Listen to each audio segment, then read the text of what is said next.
The following is my own opinion and not the opinion of any studios I've worked for in the past or will work for in the future. So, you want to direct movies. Not to be too cynical, but nearly every person working every job in the film industry wants to direct. I want to direct, and I'm a matte painter. Many of the people I work with want to direct too. Heck, in LA, you can go to any restaurant in town and have an up-and-coming director take your order. So, what do you do to stand out from this crowd? The first pattern you'll see among would-be directors is that a lot of them talk a big game but have almost nothing to show for it. If you want to direct, then direct. You should never have a time when you don't have something in active development. The best way to learn is to fail, and your first attempts will surely have their points of failure. But that's how you learn, that's how you improve. So the first thing you should do is make a ton of short films. If you don't write yourself, then find a friend who does, or just adapt a public domain story and put your own spin on it. Easiest and cheapest way to learn how to write a good screenplay is to read a lot of screenplays, so you should definitely be reading those on your own time. I'm still on my journey towards being a professional director. Right now, I'm just a professional artist who directs on the side. I'm not personally super proud of my past shorts, but I do think that each new one is better than the last, so that's an improvement. Focus on really connecting to your actors and working with them to get their best possible performances. It can be helpful when finding your voice as a director to also learn more about acting. You can get involved with your local theater group and try your hand at acting yourself. Being on the other end of the director-actor relationship, as well as performing in front of a live audience, can really open your eyes and improve your directing abilities overall. You might also want to try your hand at participating in improv, or even do some directing on the stage yourself. Those theater suggestions were given to me by someone in the industry I really respect, but I don't have their permission to reveal who they are. Just know that it's good advice from someone who has been there.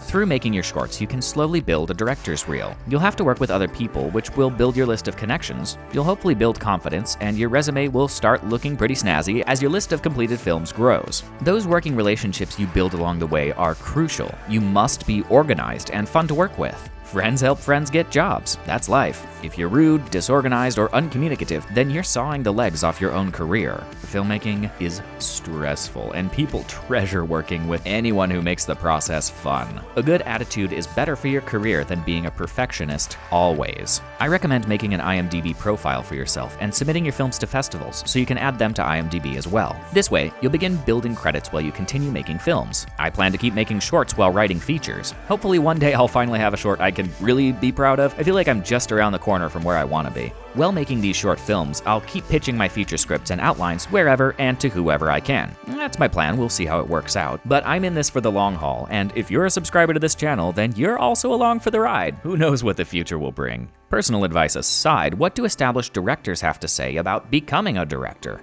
I don't think there's any one route to directing. Other than that, I think you just have to think by any means possible and take any job you can get that will get you experience. I also did a lot for free. I got paid virtually nothing for my first film, but it changed my life. Mary Herron.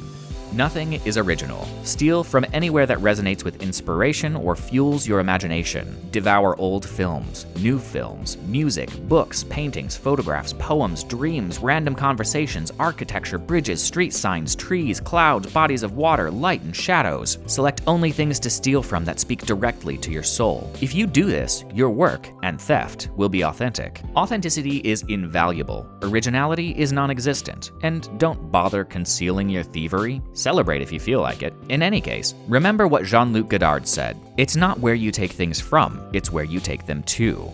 Jim Jarmusch. I try to just make what I want to make or what I would want to see. I try not to think about the audience too much. Sofia Coppola. I was frustrated because I just kind of didn't know what I was here for. I didn't know why I was put on this earth. I think other filmmakers are inherently more brilliant than me, but I know I can work harder than they can. James Cameron. Performers are so vulnerable. They're frightened of humiliation. Sure, their work will be crap. I try to make an environment where it's warm, where it's okay to fail. A kind of a home, I suppose. Jane Campion.